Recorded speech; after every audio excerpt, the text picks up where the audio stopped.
Bonjour à tous, vous écoutez On Jase là, l'émission où est-ce qu'on décortique un nouveau sujet à chaque semaine, avec mes collaborateurs Marc-André, Allô, Clarence, allô, et Rosemary. Bonjour! Donc, aujourd'hui, Clarence, allô. tu nous parles d'une crise qui, en est-il vraiment une? Je vais vous parler du phénomène de la crise de la masculinité en Occident. Donc, c'est le sujet de ma chronique aujourd'hui. Je suis tombé dernièrement sur un livre du sociologue et professeur à l'UQAM Francis Dupuy-Derry qui s'intitule « La crise de la masculinité, autopsie d'un mythe tenace ». Un titre qui m'a beaucoup interpellé et livre dont naturellement je me suis inspiré beaucoup pour construire ma chronique. Et oui, je vais vous parler de cette crise-là et de la manière dont elle se décline et quels sont ses discours, en fait, parce que on parle surtout d'un discours de crise de masculinité. Je remets énormément en doute l'existence factuelle d'une crise de la masculinité et ça me tentait de vous en parler aujourd'hui. Avec le titre de son livre, on se doute que ça s'en va dans un certain sens. Dans le doute. Le parti pris est posé dans les premières lignes du livre et je le pose moi-même dans les premières lignes de ma chronique. On a bien hâte de t'entendre. Marc-André, toi, tu vas nous parler de musique. Oui, exactement, Sam. En fait, je vais vous parler du premier album de Lydia Kepinski, une artiste québécoise, musicienne, dont le premier album s'intitule 1er juin. Et spoiler alert, j'ai vraiment aimé ça. Vraiment, vraiment beaucoup. Donc, je vous en dis plus à la fin de l'émission. Tu gâches toutes nos punchs. Ben oui, je m'excuse. On s'en reparle tout à l'heure. Gâchage, allô, on aurait dû faire un avertissement. Ben c'est ça, je l'ai fait. Ah, ok. Bon. J'ai juste pas laissé de temps pour... Bon. Mais avant toute chose, Rosemary, qu'est-ce qu'on voit? Donc aujourd'hui, on boit la Saz Pils de la microbrasserie La Memfree à Magog. Donc c'est une Pilsner d'inspiration tchèque. C'est une bière forte à 6%. Donc elle s'appelle comme ça parce qu'elle contient du houblon Saz, qui est le houblon qui est typiquement utilisé dans la majorité des bières d'inspiration tchèque. Donc c'est une bière d'un blond très clair, au collet assez abondant. Au nez, on sent vraiment les céréales, le pain. Puis en bouche, ben, on retrouve vraiment les caractéristiques typiques d'une bière tchèque. Encore là, le goût de céréales qui est principalement présent. C'est une bière qui n'est pas très amère, mais qui est très goûteuse, par contre. Donc, vraiment, c'est ça. En conclusion, c'est une bière douce, simple, mais qui est très bonne, très bien balancée. J'ai eu le plaisir d'aller en République tchèque, puis ça me rappelle vraiment ce que je buvais là-bas, puis même est-européen de manière plus générale, c'est vraiment très goûteuse. Petit goût sucré aussi. Oui, un peu. Ouais. Sucré, moi je le sens pas du tout, tu vois. Moi c'est le houblon que je sens beaucoup plus, mais le côté sucré. Un petit peu après la première seconde à peu près, quand c'est là vraiment je trouve qu'il y a une montée dans la présence du goût. On va dire que ça se dit. Puis, je sais pas, il y a un petit côté sucré, je trouve, mais c'est vrai que c'est surtout la céréale, c'est vraiment ça qui domine. oui. Mais moi j'aime ça, c'est dans mes cordes. Donc voilà, une bière toute simple mais savoureuse, la Saz Pils de la brasserie La Memfree. Mais on dit pas Magog, on dit Magog. Magog puis Sherbrooke. Excusez-moi. Downtown Magog. Voilà. Trêve de plaisanterie, dis-je. Clarence. On n'a plus de fun maintenant. Ah Non. ouais. Non, on a plus. On est en crise. On est en crise. On est effectivement en crise. L'heure est grave, les gars. On est sous-représentés dans la société. C'est vrai. Écoutez, on est à plaindre. On est vraiment à plaindre. Je suis d'accord. Ouais. Merci, Bon. merci Rob. Ah ben, ouais. c'est ça, les Bon ben voilà, Merci. fini, j'ai fini ma chronique, on est en crise, merci, bonsoir. Débat clos. C'est ça. Absolument. Effectivement, il y a l'émergence, pas l'émergence en fait, parce que c'est un discours qui est là depuis très longtemps, mais il y aurait, selon toute vraisemblance, une crise contemporaine de la masculinité en Occident. Juste pour faire un espèce de petit tour rapide de table, vous autres, là, est-ce que vous pensez qu'il y a une crise de la masculinité? Est-ce que l'homme est en crise, selon vous? Ben moi, je me dis que, en tout cas, ces temps-ci, ces dernières années, il y a beaucoup une crise d'identité des genres, principalement. Je me dis pourquoi ne pas remettre en question qu'est-ce que la masculinité. Mais je sais pas à quel point. Ça dépend des arguments, je suppose, qui sont apportés, là. Mais oui, je peux comprendre qu'il y a certaines personnes, certains hommes qui peuvent remettre en question leur identité. On va dire ça comme ça. J'abonderais dans le même sens que Rosemary. On est en train de voir justement une déconstruction de beaucoup justement de ce qu'on considérait comme pas inné, mais disons acquis, un espèce de consensus qui est un petit peu qui est en train de s'effriter par rapport à ça. Puis je peux comprendre que certaines personnes qui ont baigné dans ce consensus, je mets des gros guillemets, cette convention-là, voilà, se remettre en question puis se poser des questions à cet égard-là. De là à dire qu'il y a une crise, je dirais plutôt que c'est une évolution des choses, puis qu'avec toute évolution, il y a toujours des frictions, mais de là à dire qu'il y a une crise, je pense qu'il y a une exagération. Ouais, j'aborde dans le même sens que Sam et Rose, puis justement, si par crise de masculinité, on veut dire là justement que les hommes blancs, souvent c'est les hommes blancs qui vont avoir ce discours-là, qui disent que justement ils se font remplacer puis qu'ils deviennent sous-représentés à cause des femmes puis des gens de différentes ethnicités. Ça, je call bullshit, je veux dire. Non, mais tu sais, rendu là, c'est une fin d'un privilège, c'est une fin d'une domination, puis c'est tant mieux, parce qu'il n'y a aucune raison qu'on ait ces droits-là. Mais dans un contexte plus global, plus général, je pense que là, on pourrait peut-être définir une certaine crise. Puis je vais faire référence à notre épisode il y a quelques semaines sur le populisme avec Sarah. Oui. C'est dans cette idée-là qu'il y a les gens avec des visions plus conservatrices, plus traditionnelles de la société, puis entre autres du rôle des genres. Pour eux autres, il y a déjà beaucoup de changements qui se passent, mais là maintenant en plus, comme Rose le mentionnait, on revoit même c'est quoi l'identité de genre. L'identité de genre en général. Donc que ces personnes-là ne soient plus en mesure de se retrouver là-dedans, ils ont peut-être l'impression justement que c'est une crise. Donc si on veut l'approcher peut-être d'un point de vue moins sans penser aux extrémistes et tout ça, je pense que là il y a peut-être un aspect qui a plus une discussion intéressante à avoir. En fait, vous touchez plusieurs éléments du problème qui sont centraux dans cette conjecture de la crise de la masculinité. Très beau parallèle effectivement, Marc-André, sur la question de la sous-représentation du discours, pour reprendre carrément les mots de... Je pense que c'est David Goodhart que Sarah nous a présenté, c'est les anywhere et les else, et les anywheres et les somewhere, le discours des somewhere qui se considèrent comme étant sous-représentés, on peut faire une analogie entre la réaction de cette de cette partie de la population-là. On va faire une analogie entre ça et le discours tel qu'il est tenu. Mais Rose, tu as parlé d'identité de genre et tu as employé un terme qui en fait est paradoxalement absent du discours sur la crise de la masculinité, la remise en question. La crise de la masculinité, le discours en fait de la crise de la masculinité, parce qu'il est à savoir, comme je vais vous le dire dans quelques instants, que c'est pas un phénomène qui se concentre particulièrement sur les faits empiriques. Je vais y revenir, mais le discours de la crise de la masculinité, c'est d'abord un discours alarmiste.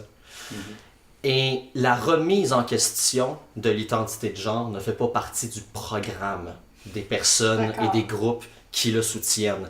Il existe effectivement une remise en question de l'identité de genre qui se place dans un continuum de remise en question globale des rôles sociaux, des classes sociales, de la richesse, la distribution de cette distribution de cette richesse-là et des rôles que tout un chacun tient dans la société, etc. Mais le discours de la crise de la masculinité, au contraire, il est plus dans un genre de conservation de l'identité de genre traditionnelle. Une identité de genre qui est fortement imbriquée dans des rôles sociaux très définis et extrêmement genrés, genrés binaires. Mais donc, crise de la masculinité. Comment on peut... Qu'est-ce qui fait en sorte que certaines personnes vont considérer qu'il y a une crise de la masculinité? C'est quoi les symptômes de cette crise-là? Il y en aurait plusieurs, et dans plusieurs aspects de l'existence, de la vie en général, sur le plan politique par exemple, il y aurait un besoin par exemple d'affirmer, il y a l'affirmation d'un besoin de restaurer, de préserver une puissance au moyen de campagnes militaires. On dénonce la pacification des rapports étatiques qui est envisagée comme un problème. Oui, oui. Le bon vieux temps de la Deuxième Guerre mondiale. Absolument. La nostalgie belliqueuse. On s'en ennuie. Oui, absolument. Tout allait bien. Tout allait bien dans le meilleur des mondes, absolument. Sur le plan économique, ce qu'on dénonce, c'est la multiplication des mises à pied chez les emplois masculins. On va même parler de phénomènes de vol d'emploi auxquels les hommes auraient, selon toute évidence, droit. Perte d'importance du statut économique des hommes, ce qui renforce le sentiment d'accomplissement par le travail et le besoin, ça renforce le besoin qu'auraient les hommes de s'accomplir dans le travail. Sur le plan psychologique, ce qu'on dénonce, c'est la multiplication des cas de dépression, les taux élevés de suicide chez les hommes, le décrochage académique massif chez les jeunes garçons. Dans le plan familial, on assisterait à la chute, voire même à la disparition de la figure du père. Il y aurait les droits des pères seraient lésés. Il y aurait une partialité juridique en défaveur des hommes, par exemple sur la question des divorces, sur la question du partage pas du partage, mais De la garde d'un enfant. de la garde d'un enfant, merci Rose. Et sur le plan relationnel, il y aurait une crise de la séduction qui ferait en sorte que les hommes ne seraient plus capables de draguer dans les endroits traditionnellement conçus, entre guillemets, pour que la drague puisse opérer. C'est un survol rapide des symptômes, des symptômes qui expliqueraient la crise de la masculinité. Ça, c'est constaté par les groupes qui se présentent comme étant membres du mouvement.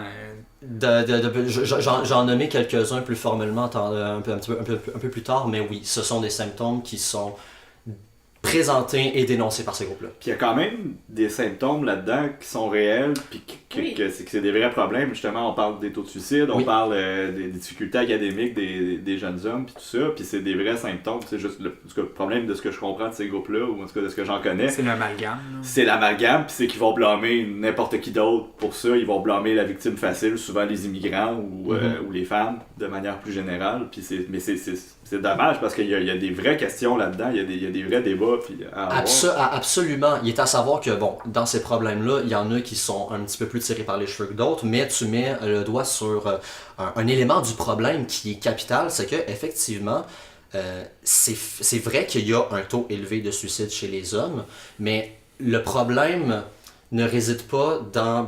oui, le fait qu'il y a un taux élevé de suicide chez les hommes, c'est en soi un problème, mais à cela s'ajoute un problème de qui on accuse, qui et quoi on accuse. Et il est à savoir que le discours de la crise de la masculinité en Occident accuse principalement qui? Je vous le donne en mille. Les femmes. Les femmes et le féminisme. Bon. Et c'est là toute la teneur du problème. Ouais. Et c'est ce qui pousse Francis Dupuy-Déry ainsi qu'un grand nombre de sociologues partout en Occident, et je suis des personnes qui le soutiennent, comme quoi le discours de la crise de la masculinité est un discours qui est foncièrement masculiniste et anti-féministe. Mais il y aurait lieu de s'interroger sur pourquoi on accuse les femmes et le féminisme d'être responsables de cette crise-là.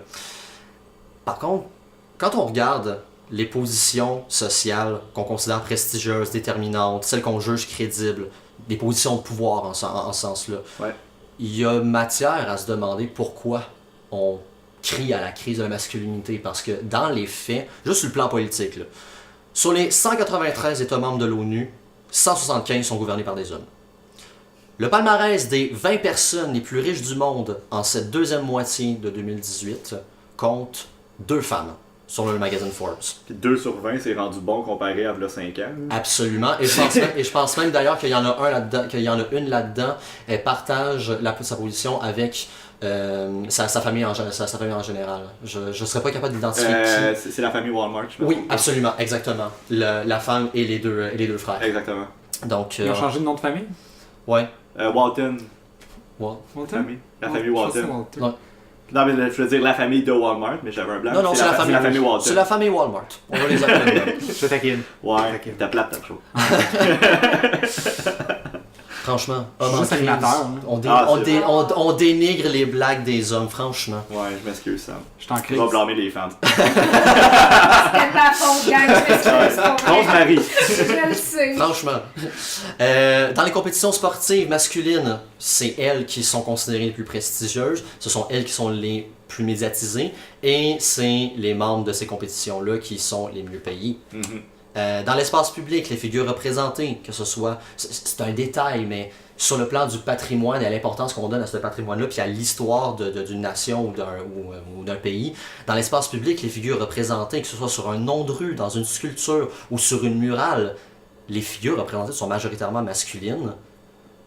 Dans l'histoire de l'humanité, ben, je m'excuse, mais les grands conquérants de ce monde, les grands rois, tout le pouvoir était concentré entre les mains des hommes. Puis pendant ce temps-là, les modèles féminins qu'on a de ces époques-là, c'est des maîtresses, puis des femmes dites plus libertines, ou enfin, une image qui est très stéréotypée, puis très rejetée par les conservateurs, je dirais. Ouais. Puis pour revenir à ce que tu disais sur les places publiques et tout ça, au Québec, on a une quinzaine d'autoroutes. Oui. Il n'y en a pas une maudite qui est nommée après une femme. Là. Non, absolument. Absolument. C'est ridicule. C'est vraiment ridicule et ça vient ça nous pousse à nous poser des questions sur quelle valeur on attribue au patrimoine qu'on décide de mettre de l'avant lorsque on occulte la présence des femmes dans cette dimension-là de l'espace public. Il faut quand même se rappeler que Jeanne Mance a été reconnue formellement comme fondatrice de la ville de Montréal seulement il y a quelques années. Je me rappelle plus c'était l'an passé pour le 375e. Non, c'est fait un peu avant. Ça s'est fait un peu avant, mais disons qu'avec connu. Les célébrations du 375e, on l'a avantageusement mis de l'avant, puis Dieu merci, on l'a fait, mais avant ça, dans les manuels d'histoire, en tout cas, je me rappelle qu'au secondaire, les manuels d'histoire, on mentionnait la présence de Jeanne Mance, mais le fondateur, c'était pas Chaumaudet de Maisonneuve. Ouais. Et il était présenté uniquement comme l'unique fondateur. Comme l'unique fondateur, exactement. Ouais. Mais toujours dans l'espace public, il y a toujours une question de représentation, bien entendu, mais il y a également les comportements qu'on a dans l'espace public. Les hommes ont généralement moins à craindre de la présence des femmes en marchant dans la rue tard le soir que le contraire. Socialement parlant, c'est assez significatif. Et bien, la division des tâches domestiques dans la cellule familiale nucléaire est encore très genrée et souvent à l'avantage des hommes. Puis j'avais lu un peu là-dessus justement, puis ça s'améliore tranquillement. Oui. Mais ce qui reste, c'est qu'il y a un concept qu'on appelle la charge mentale. Donc c'est juste le fait de penser à comment diviser les tâches.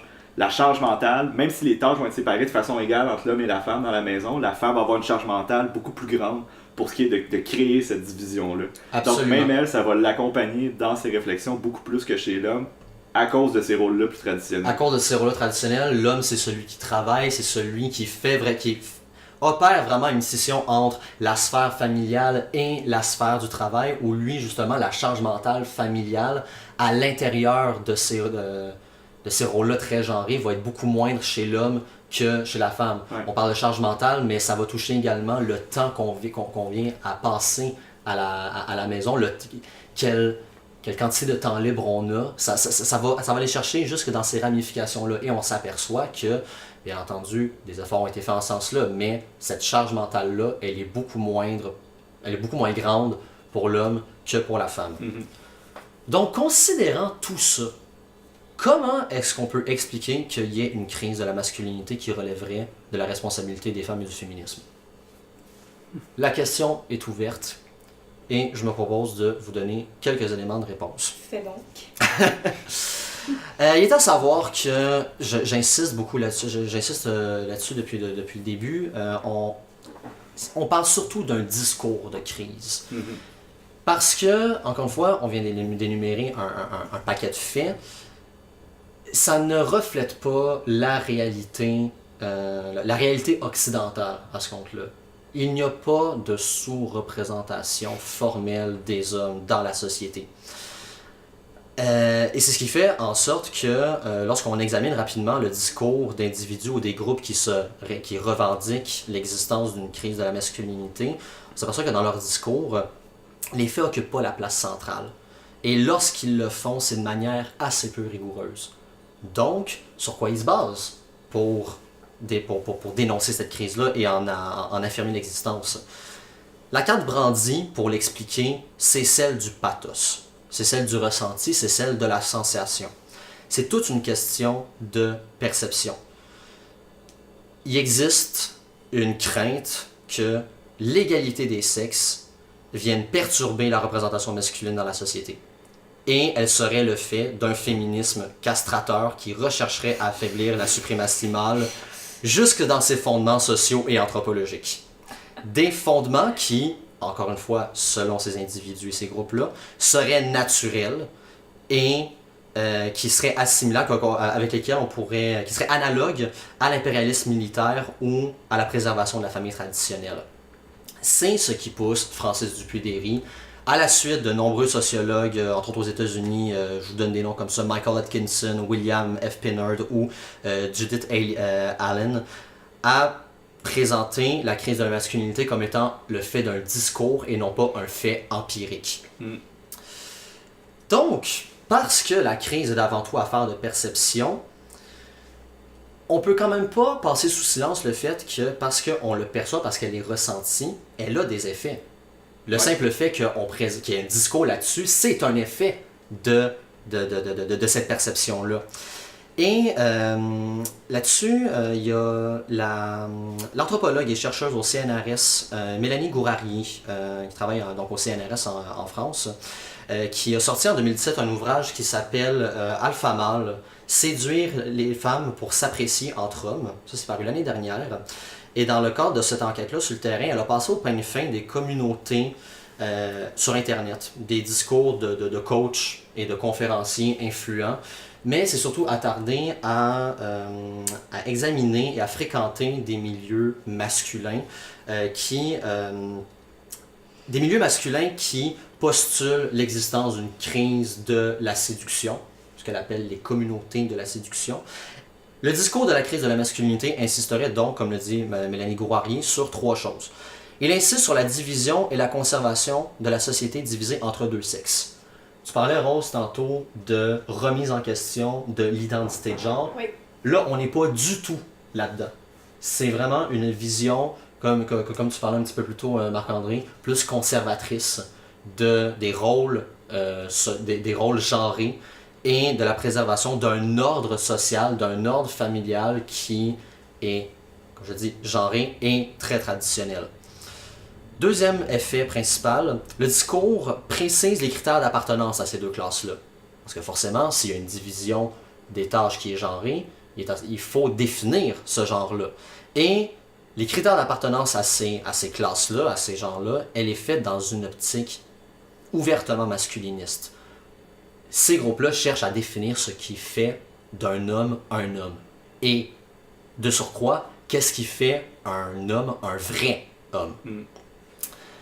Troisième effet principal, le discours rappelle à la mobilisation des hommes pour affirmer ou réaffirmer l'identité masculine par des privilèges et le pouvoir qui serait inhérent à la classe masculine. C'est un militantisme qui aurait pour objectif principal la conservation des acquis masculins qui sont déjà prééminents dans l'ordre social occidental contemporain. Donc on est vraiment dans une logique de conservation, de préservation. Donc, on pourrait se poser la question, comment est-ce que le discours de la masculinité en est arrivé là? Comment ça se fait que on accuse les femmes de nuire à la représentation et au pouvoir que les hommes détiennent dans la société, qui viendrait dans le fond perturber ça? Ben, c'est comme à peu près n'importe quelle classe dominante qui va avoir des privilèges puis qui va se sentir que ces privilèges sont en train de lui De s'effondrer. échapper entre les doigts. Là. Je veux dire, en voyant ça, ça m'étonne pas tant de voir une telle réaction de leur part dans la mesure où est-ce que justement ils voient que leur univers, comment ils le concevaient, ben, ils vont avoir l'impression du moins d'avoir moins de privilèges. Non, c'est ça. Ouais. C'est toute une question de perception. Ils sont en jeu, justement, ces privilèges-là. Mais Même s'ils ne le ressentent pas dans leur vie de tous les jours, juste pour eux, ça va être assez d'avoir l'impression que ça s'en vient. C'est la même chose avec des discours souvent racistes, puis tout ça, ça va être cette impression-là de les musulmans nous envahissent, c'est comme ils sont 3% au Québec, tu sais. Puis non, il y a à peu près aucune demande d'accommodement raisonnable pour des raisons religieuses à chaque année depuis 10 ans, tu sais. Absolument. Mais on entend un cas à la TV, fait que ça vient renforcer cette perception-là, puis Mais c'est beaucoup une question de classe aussi, c'est plus ça que je voulais amener, c'est l'idée comme quoi les hommes sont encore en position dominante par rapport aux femmes. Puis, tu sais, c'est là toute la pertinence du mouvement féministe, mais le but du féminisme n'est pas de combattre les hommes en tant que tels, mais d'établir un équilibre. D'établir l'égalité des sexes. Exactement, comme, je veux dire, à une certaine époque, on avait des combats justement contre l'aristocratie pour établir une égalité, un pied d'égalité entre toutes les hommes. Ou l'esclavage aussi, c'est la même chose, encore une fois. Puis il y en a qui se sont opposés farouchement à l'esclavagisme. À l'abolition de l'esclavage. À l'abolition de l'esclavage. Ouais. L'inverse. Pro-féministe puis pro-esclavage en même temps. Allô, ces personnes-là n'ont jamais entendu parler du féminisme intersectionnel. Hein? Non. Encore une fois, c'est des gens qui voyaient leur privilège qui était indu être menacé. Ben, j'en parle un peu plus tard justement parce qu'il y a effectivement une analogie très claire entre le discours sur la crise de la masculinité et l'abolition de l'esclavage. Il y a vraiment eu une réaction par rapport à ça et c'est une lecture qui perdure encore de nos jours. Je me demande même d'ailleurs si cette lecture-là des éléments dont je vais vous parler tantôt, elle n'est pas exclusivement contemporaine. Mais Sam, t'as soulevé un élément intéressant quand t'as approfondi cette question de perception-là. Tu sais, quand on parlait il y a quelques épisodes des multivers, la théorie des mondes multiples, son application, on peut difficilement avoir des faits empiriques qui viendraient confirmer ou infirmer cette théorie-là. Mais c'est pas parce que la théorie ne peut pas se confirmer qu'on peut pas conjecturer dessus. Et c'est le même genre de choses. La menace n'a pas besoin d'être fondée pour que les effets soient présents. Il suffit de postuler la menace pour qu'il y ait une réaction. Puis ça viendrait rajouter un point que j'ai souvent soulevé dans nos émissions, mais c'est notre époque actuelle de fake news et tout ça.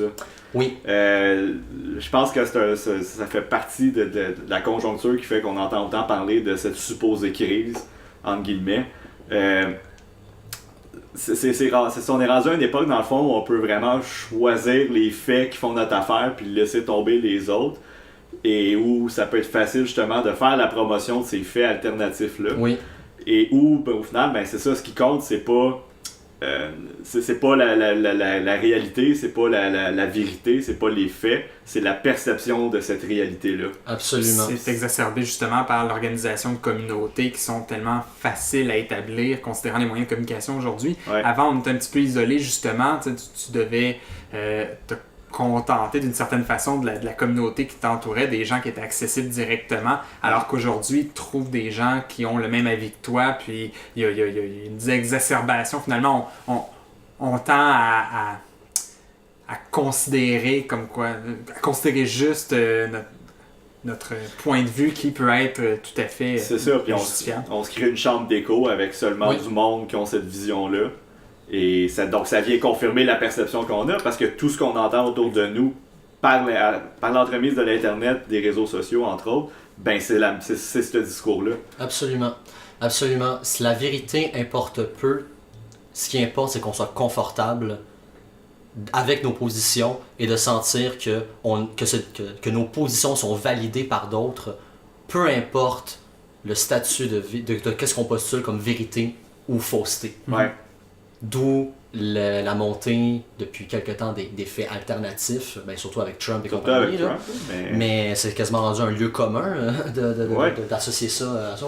Ben, c'est la depuis 2 ans. popularisation de ce terme-là vient de lui, clairement, là, c'est officiel. Absolument. Notre époque contemporaine n'aide absolument pas à remédier à ce genre d'incohérence dans le discours et d'incohérence dans les fondements d'un discours ou d'une vérité vraie, en tout cas d'une vérité vérifiable, disons-le. Mais si l'époque contemporaine n'aide pas à remédier à ça, il est à savoir quand même que la crise de la masculinité, curieusement, elle date pas d'hier. Il y a des textes, et qui remontent jusqu'à la Rome antique, qui viennent déplorer la surprésence des femmes dans la société. C'est vrai qu'en Rome antique, les femmes étaient très présentes. Très présentes. Absolument. J'ai pas été puiser mes exemples dans la Rome antique. Je vous laisse explorer le livre de Dupuy-Derry pour ça. Mais je suis quand même remonté au 17e siècle. Le 17e siècle, un des premiers dictionnaires de langue française, le Furetière, avait un article « Femme » qui contenait la phrase suivante. On dit aussi qu'un homme fait la femme lorsqu'il est lâche, oisif et efféminé, lorsqu'il est trop délicat. Ah, Bon, 17e siècle, contexte, disons qu'on n'est pas trop surpris de voir ça dans un dictionnaire de l'époque. Mais paradoxalement, des philosophes comme Jean-Jacques Rousseau ont déjà déploré la présence des femmes dans les milieux artistiques et les milieux qui faisaient la promotion de la pensée scientifique et du développement scientifique. Dans son discours sur les arts et les sciences, Rousseau dit clairement que les hommes ont sacrifié leur goût à ce qu'il appelle les tyrans de leur liberté, les femmes. Et que selon lui, on a sacrifié les beautés mâles et fortes à notre fausse délicatesse. La fausse délicatesse des hommes serait fausse parce qu'elle serait trop efféminée. Mais c'est un discours qui va puiser. Le discours de la crise de la masculinité à notre époque va puiser. C'est pas la source première de leur théorisation de la crise de la masculinité, mais on sent quand même qu'il y a des échos qu'on retrouve là-dedans. Et c'est comme ça vraiment partout dans le monde. Au début du 20e siècle, il y avait en Allemagne le syndicat national allemand des employés de commerce, qui était non mixte, constitué uniquement des hommes. Et de même que certaines associations, comme la Ligue allemande contre l'émancipation des femmes, la LACEF, Oh mon Dieu! Oh boy!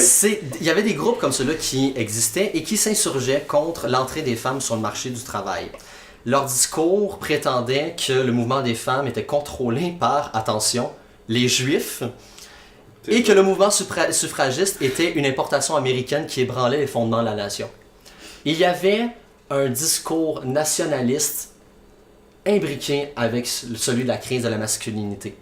Finalement, ce qu'il y a à savoir, c'est que ces groupes-là associaient les femmes et l'efféminisation des hommes, je me permets ce néologisme-là, à un caractère anti-allemand. Et finalement, au début des années 20, la Ligue allemande contre l'émancipation des femmes va changer de nom. Elle va s'appeler la Ligue allemande pour la restauration de la race. Et son mandat, ça va être de maintenir et encourager les différences entre les vrais Allemands et les vraies Allemandes, créer et appuyer des institutions qui font la promotion de la division du travail selon les sexes, et protéger l'institution du mariage et de la famille allemande. Je trouve ça vraiment intéressant de ce parallèle-là entre les groupes ultranationalistes de l'époque puis l'antiféminisme, ou anti-femme même à ce niveau-là. Puis ce qui se passe actuellement, surtout aux États-Unis, justement avec la ressurgence de groupes néo-nazis, qui sont souvent liés avec ce discours-là masculiniste. Donc on voit qu'il y a vraiment une implication entre les deux, entre la définition de ce qu'est le rôle de l'homme et de la femme, et ce qui est le discours justement nationaliste poussé à l'extrême de qu'est-ce qui fait un bon Américain, tu sais. Absolument. Il y a un voisinage Ouais. dans l'appartenance et dans les objectifs que se donnent ces groupes-là. Et C'est un élément qu'on a vu au Québec aussi. Lorsque j'ai fait la chronique sur l'histoire du droit de vote des femmes au Québec, il y avait certains milieux catholiques francophones qui dénonçaient le mouvement suffragiste parce qu'ils considéraient que c'était une importation du protestantisme et du Royaume-Uni, que c'était une importation anglaise qui venait ébranler les fondements de la nation canadienne-française. Il y a toujours eu un rapprochement trop facile fait entre l'idéologie nationaliste nocive et ce discours antiféministe de la crise de la masculinité. Et ça à toutes les époques. Aujourd'hui, il y a des lectures, j'en viens justement, des lectures de certains phénomènes dans l'histoire qui vont se positionner, qui vont adopter une perspective masculiniste et va donner théoriser une histoire de la crise de la masculinité. Et je reprends ton exemple de l'abolition de l'esclavage, Sam, que tu as énoncé tantôt.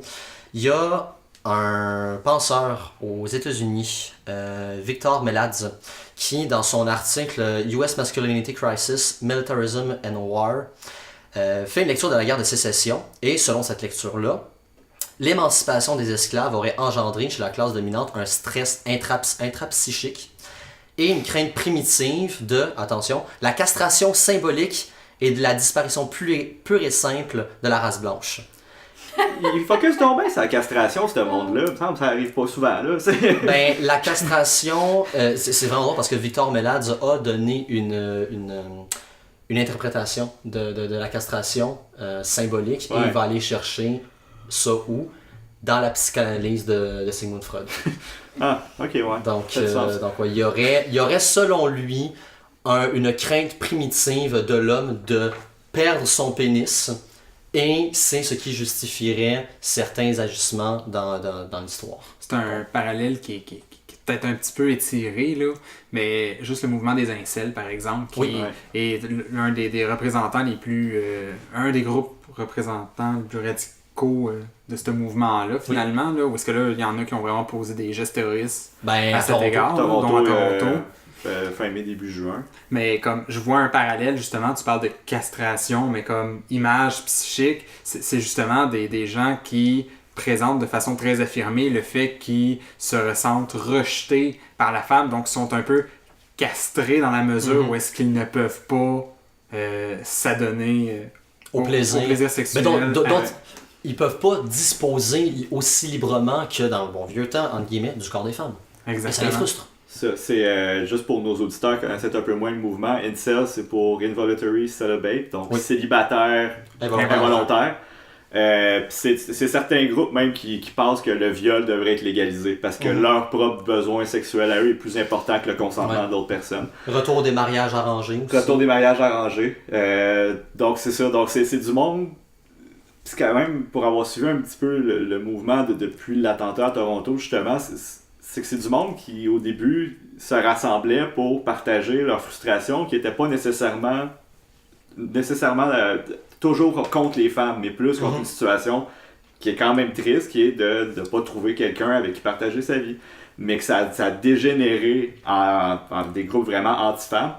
Ça que c'est quand même intéressant. Je pense qu'il faut quand même garder en tête que ça part pas toujours d'une mauvaise place, mais que peut-être par justement effet de chambre d'écho, ça peut possiblement se rendre jusqu'à des actes terroristes. Oui, c'est de la radicalisation. C'est de la radicalisation. Ouais, exactement. C'est de la radicalisation. Je veux dire, en Allemagne, ça a été un peu ça aussi. Les nazis, à la base, c'était des groupes de travailleurs qui se regroupaient puis qui ont mal viré quelque part. Oui, on peut dire ça comme ça. Non, mais, je veux dire, c'est un euphémisme, mais effectivement. Mais cette chambre d'écho-là, on en parlait pour tout ce qui est confort de voir notre position validée, avec l'effervescence des réseaux sociaux, Internet, la consolidation de ces communautés-là qui vont se nourrir de leur discours et de leur assentiment, de leur validation mutuelle. Elle existait déjà même avant aujourd'hui. Puis c'est drôle que tu parles de chambre d'écho parce qu'on constate une même dégénérescence de ce discours-là dans les dans les personnes chez les personnes, certains grands penseurs du masculinisme aux États-Unis aujourd'hui, paradoxalement, savez-vous d'où ils viennent? Du féminisme.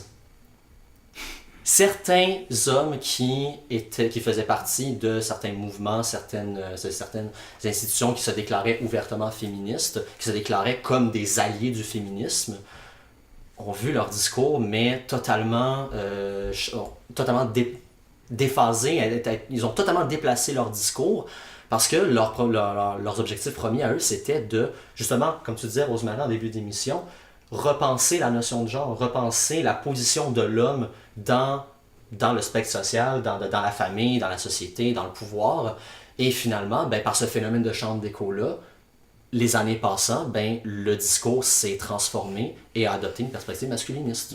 Mais dans l'histoire du féminisme vu par les hommes aux États-Unis, de début des années 60, c'était ça. Les personnes qui aujourd'hui, à partir du tournant des années 70, ont adopté une perspective masculiniste, ils viennent du féminisme. C'est un peu aberrant. C'est totalement aberrant. Absurde. C'est totalement aberrant. Et ça montre en même temps que c'était du monde que il était prêt à faire certains pas pour l'égalité des sexes tant que ça ne remettait pas en doute les privilèges qu'ils avaient. Puis là, comme on est rendu dans un discours qui met en doute justement, qui pointe du doigt ces privilèges-là, puis qui fait comme « Hey, ça existe là, d'un coup, ça fait plus leur affaire. Donc tu vois, tu sais, c'est... Tant que ça faisait leur affaire, ils allaient les aider, mais dès la mesure qu'elle allait être affectée, c'est comme « Ouais, mais non, vous allez trop loin. » là. Absolument. C'est une perspective qui est adoptée dans tous les groupes qui dénoncent la crise de la masculinité et qui font la promotion des valeurs, de la virilité, d'une virilité belliqueuse, guerrière et de la consolidation du pouvoir masculin. Mais c'est ça qui me trouble un peu, c'est l'idée comme quoi ces gens-là, quand même, prenaient position puis montraient une certaine sympathie par rapport au mouvement. Je veux dire, j'ai de la misère à concevoir qu'il n'y a pas eu tu sais, qu'ils se retrouvent pas plus dans un stade de nuance. Tu sais. Je pourrais comprendre les gens qui veulent critiquer ce mouvement-là parce qu'effectivement, comme dans tout mouvement social, il y a des cellules plus radicales. Puis face à ceux-là, je peux comprendre qu'il y a une certaine réaction, c'est de réagir à ça puis de vouloir le dénoncer. Mais de verser après ça dans un radicalisme qui va complètement à l'encontre, moi ça me dépasse un peu. Là. Je peux comprendre la frustration de certains hommes par rapport à ça, dépendamment des situations auxquelles ils font face, mais enfin, si t'es un minimum raisonné, à mon avis, tu te mets à faire preuve de nuance plus que de combat. De dérapage. De dérapage, oui, exact. De dérapage du discours. Puis ça s'observe non seulement dans le féminisme, mais dans certains groupes affiliés à des milieux qui sont traditionnellement masculins. Parce qu'on parle de groupes et tout, mais c'est intéressant de savoir c'est qui ces groupes-là. C'est qui ces individus-là. J'en ai relevé quelques-uns. En termes de milieux plus à représentation traditionnellement plus masculine, il y a l'Église. Il existe un projet qui s'appelle, attention, The New Evangelization, qui lutte contre l'efféminisation de l'institution ecclésiastique. Quelle femme! Tu l'as dit! Les sœurs, comme le nom de la gang. Ecclésiastique catholique aussi. C'est important de le préciser. Et aux États-Unis, il y a un mouvement qui s'appelle Promise Keepers, dont le mandat est de rassembler les hommes dans un contexte typiquement masculin afin d'aider leur progression en Christ. Groupe qui, en passant, dans les années 90, gérait un budget de 100 millions de dollars. Ouf! Je dis ça de même. De l'époque. De l'époque. Des années 90 pour l'inflation. C'est un... 90, ça doit être un bon... fait 50%. Ah, ok. Depuis. Bon, peut-être pas 50, mettons un 40. Ça met quand même les choses en perspective. À l'extérieur, bien entendu, de la sphère ecclésiastique, il y a des fondations et des groupes qui enjoignent les hommes à être de bons pères de famille et qui vont encore une fois consolider les assises de la famille traditionnelle. Juste en Pologne, par exemple, il y a une organisation qui fait ça, c'est l'organisation catholique Cyril et Methodius. Il existe des groupes également de militantisme qui revendiquent plus de justice pour les pères. Et là, je fais une nuance. On parle de groupe de militantisme, on parle pas de groupe de thérapie. Les groupes de thérapie, il existe bien entendu des groupes qui font un peu des deux, mais les groupes de thérapie sont à distinguer des groupes de militantisme pour le droit des pères, entre guillemets, supposément lésés. En France, il y a SOS Papa, il y a Fathers for Justice, qui existe aussi dans plusieurs pays. Il avait mis une banderole, c'est quoi? C'était le Pont Champlain? C'était le quartier? Pont Jacques-Cartier. Là, quoi, une douzaine d'années? Oui. À peu près, ouais. Et ce gars-là faisait partie du monde de Fathers for Justice, justement. Il y a des groupes, oui, ça c'est drôle. Il y a des groupes qui encouragent le développement intérieur, psychologique et spirituel des hommes. Ok. Et ça existe. Il y a un réseau qui est né au Québec et qui a fait qui a fait des petits en France, en Belgique et en Suisse. Ça s'appelle le réseau Homme Québec. Et c'est un mouvement qui a été initié par le psychologue Guy Corneau. Auteur, entre autres, de Père manquant, fils manqué. Et donc c'est lui qui est à l'origine de ça. Ok. Donc oui, au Québec, on a de drôles de manières aussi de démontrer notre créativité. Mais ça vient d'ici! Parlant de Notre Céline! Absolument. Parlant de créativité, et là je vous ai fait des fleurs, j'ai été chercher des métaphores des individus, des discours vraiment, mais superbement misogynes et très haut en couleur aussi. J'ai très hâte d'entendre Fait qu'on ça. va rien écolorer en même temps. Là, je vous avoue. Le facepalm va être fort. Ah, le facepalm, c'est. Attention, pas trop fort, tu vas être considéré comme un homme battu. Oui, j'ai été vous en chercher 3 parce que franchement, là, c'est un bonbon que je me fais parce qu'écoutez, c'est. Ok, je l'assume, c'est drôle. John Gray, psychologue anglais, États-Unis, je me rappelle plus. Auteur, entre autres, du best-seller Les hommes viennent de Mars, les femmes viennent de Vénus. Première édition en 1992. Dans ce livre-là, l'auteur encourage les femmes à accueillir le conjoint qui a sorti les poubelles pour les mettre à la rue, à les accueillir comme s'il était un chevalier en armure qui aurait affronté les dangers de la nuit pour lui porter secours. Aïe, aïe, il a sorti les poubelles. Là. Il a sorti les poubelles. On se calme. Il a sorti les poubelles. S'il fait face à un raton laveur, mettons, qui est vers la poubelle, ok, peut-être, mais sinon, non. Même là. Il a intérêt à être gros, le raton laveur. Un raton, c'est stéroïde, là. Qu'est-ce que le gros raton? Non, Un dragon, une moufette, même combat. Dans l'autre aussi, alors là par contre c'est drôle mais faussement drôle et très triste. Éric Zemmour.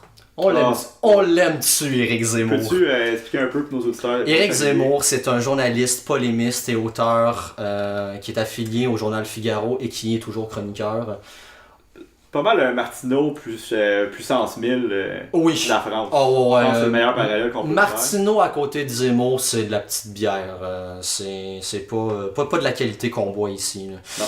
C'est Éric Zemmour, donc, qui bénéficie d'une tribune, mais incroyable, je me demande encore comment ça se fait qu'il l'a encore, qui a écrit en 2006 un ouvrage qui s'appelle Le Premier Sexe, dans lequel il dénonce la baisse du taux de natalité. Et selon lui, cette baisse du taux de natalité programmerait la disparition, ni plus ni moins que la disparition du peuple européen et condamnerait les sociétés occidentales à la féminisation, ce qui conduirait à sa disparition collective. Le féminisme, avec ses revendications, serait responsable du déclin démographique et la seule solution qu'auraient trouvé les Européens pour y pallier serait l'immigration. Et là, je cite textuellement Éric Zemmour, « Tout s'est passé comme si les hommes français et européens, ayant posé leur phallus à terre, ne pouvant ou ne voulant plus féconder leurs femmes devenues rétives, avaient appelé au secours leurs anciens domestiques. Oh, tabarnak. Comme si la France et l'Europe, devenues uniformément femmes, s'étaient déclarées terre ouverte, attendant d'être fécondées par une virilité venue du dehors. » Puis on laisse publier ça. Ouais. Ah, Puis en tout cas, si tu vas avoir de la misère à féconder si tu viens dehors. En tout cas, c'est Ça ça. Wow, ok. Très bien. Je pense que juste faut des constats sur l'alimentation au complet. l'impression d'entendre la radio poubelle. Ben, c'est pour ça que je termine sur quelque chose d'un peu plus drôle et d'un peu plus absurde. Au Québec, le psychologue Yvon Dallaire, auteur de Homme et fier de l'être, première édition 2001, fait l'éloge du sexe masculin en les termes suivants. Ces éjaculations qui projettent son sperme hors de son corps confirment également l'existence d'un mouvement masculin qui part de l'intérieur vers l'extérieur. Contrairement à la femme, dont les organes génitaux sont intérieurs et réceptifs, l'homme possède des organes génitaux intrusifs qui prédisposent des comportements intrusifs. Pénétration de la femme, certes, mais aussi pénétration de la matière, pénétration jusqu'au fond des océans, pénétration de l'immensité de l'univers. Oh, de la pénétration cosmique! J'en veux! Toi surtout. Ah ouais, dès que c'est cosmique, je suis prêt à en prendre. Ah, misère. Donc voilà, pour vous montrer que C'est décourageant. c'est vraiment décourageant. Mais encore une fois, c'est des cas quand même assez à part et c'est pour ça que j'insiste sur que, on s'entend, je doute que ça représente la majorité. Et c'est là où je reviens un peu et je vais terminer là-dessus. Elle est où la frontière entre l'émotion qui est à la base de cette dénonciation de crise-là et le véritable phénomène social? Parce qu'encore une fois, c'est pas parce que la menace n'est pas fondée que l'émotion en tant que telle, elle n'est pas vraie pour autant. J'ai parlé un petit peu plus tôt de l'anthropologue au CNRS, Mélanie Gourarier. Elle insiste sur le fait que l'hégémonie masculiniste, c'est une idéologie qui est majoritaire, qui est relativement majoritaire quand on regarde la façon dont le sujet est traité dans les médias.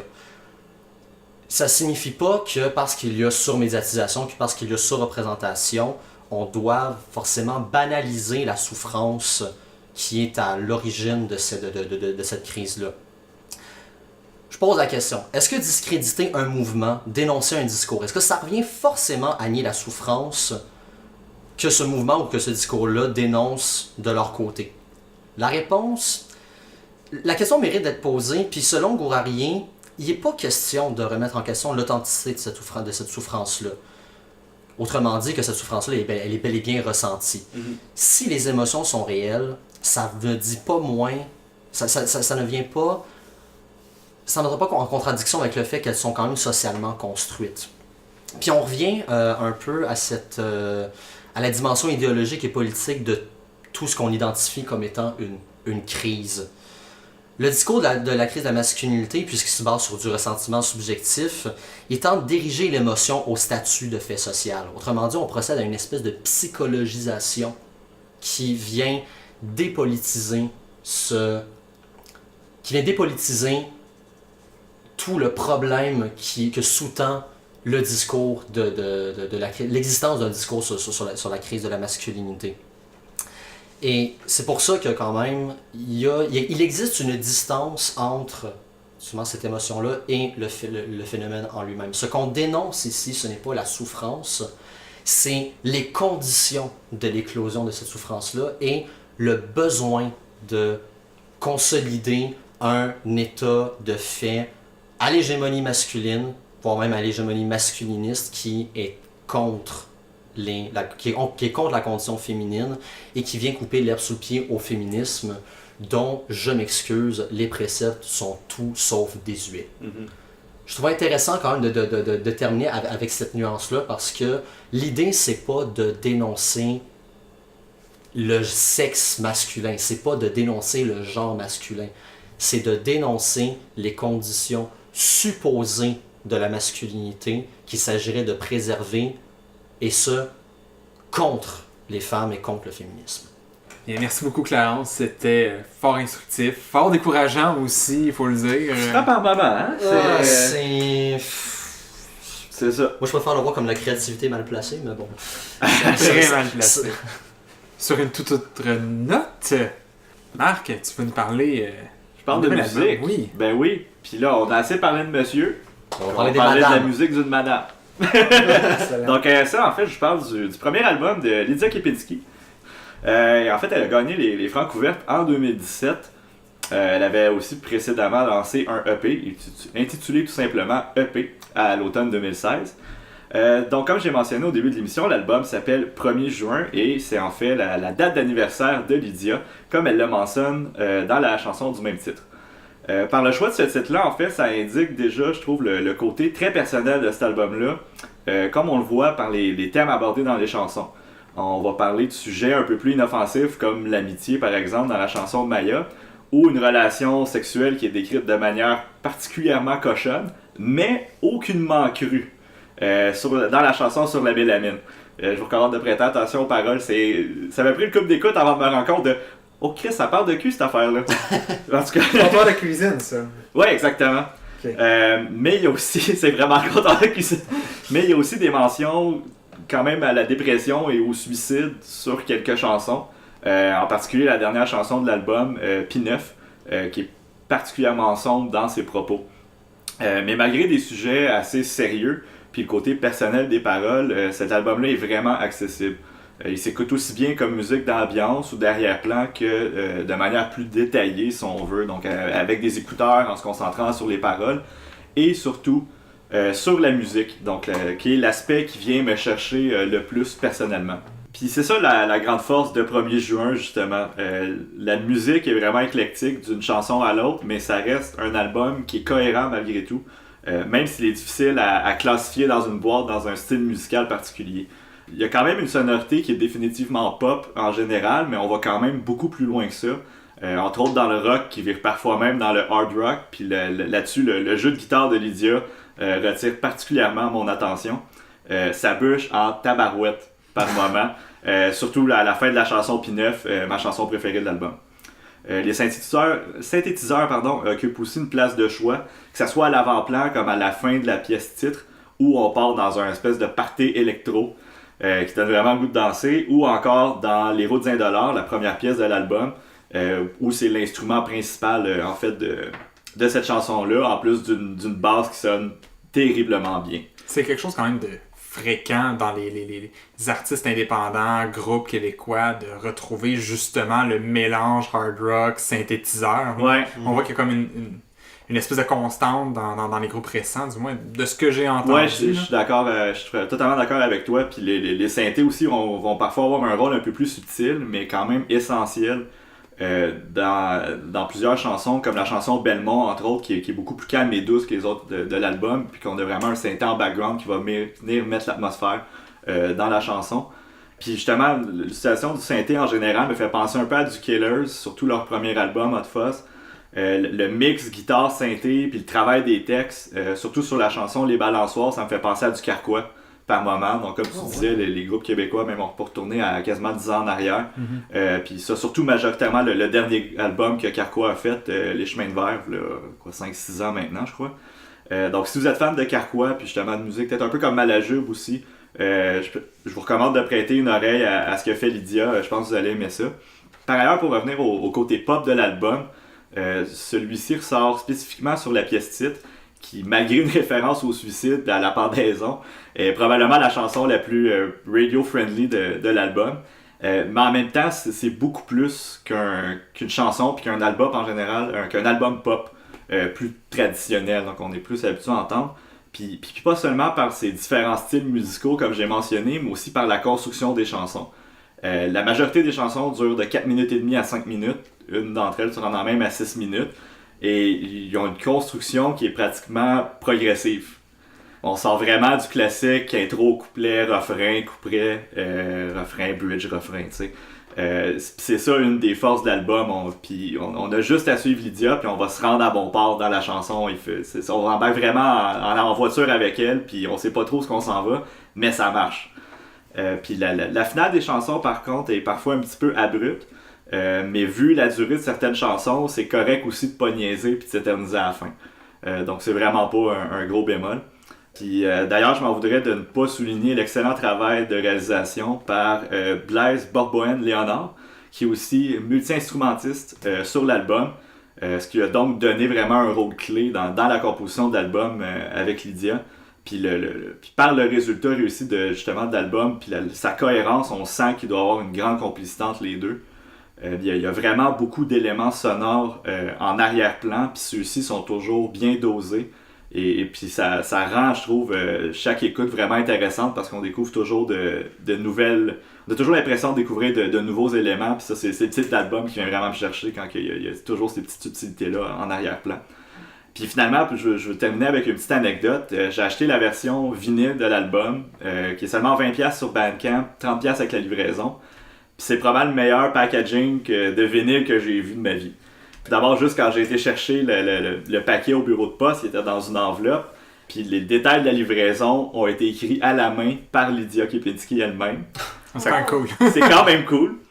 Mais là, juste quand je suis arrivé chez nous puis que j'ai ouvert le paquet, il n'y avait pas seulement le vinyle, mais il y avait aussi une pochette en toile, style un peu sac d'épicerie, avec une citation d'une des chansons écrite dessus, puis que le sac en fait est fait pour mettre le vinyle dedans, comme pour protéger. Il est conçu pour ça. Il a été conçu pour ça, pour vraiment protéger le vinyle.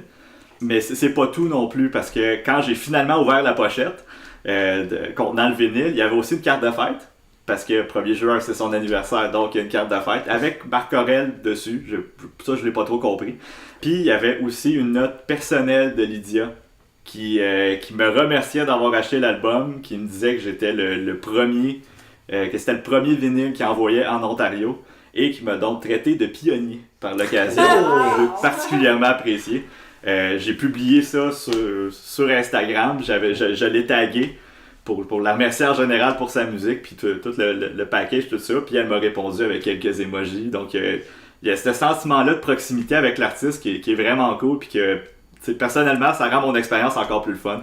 J'aimais déjà son album, puis sa musique, mais là, il y a un petit côté de plus personnel j'ai le goût qu'elle réussisse et qu'elle continue. Donc, bref, 1er juin de Lydia Kepinski, un excellent disque. Probablement le meilleur que j'ai entendu cette année. Donc, je vous le recommande fortement. On espère qu'elle entende tes enregistrements en nous écoutant. Ben, j'espère. Hein? On enverra le lien. Donc, merci Marc-André. Ça fait plaisir. Encore une fois, merci Laurence pour le sujet. Ce fut fort apprécié. Ça fait plaisir. Et merci pour la délicieuse bière, Rosemary. Ça fait plaisir comme toujours. On est disponible en écoute sur Podbeans, Apple Podcasts, Google Play Music et YouTube. Allez nous aimer sur la page Facebook, allez nous donner un 5 étoiles sur Apple iTunes, c'est très important pour notre visibilité. Puis on vous souhaite une très belle semaine. Merci beaucoup. Bye bye. Salut!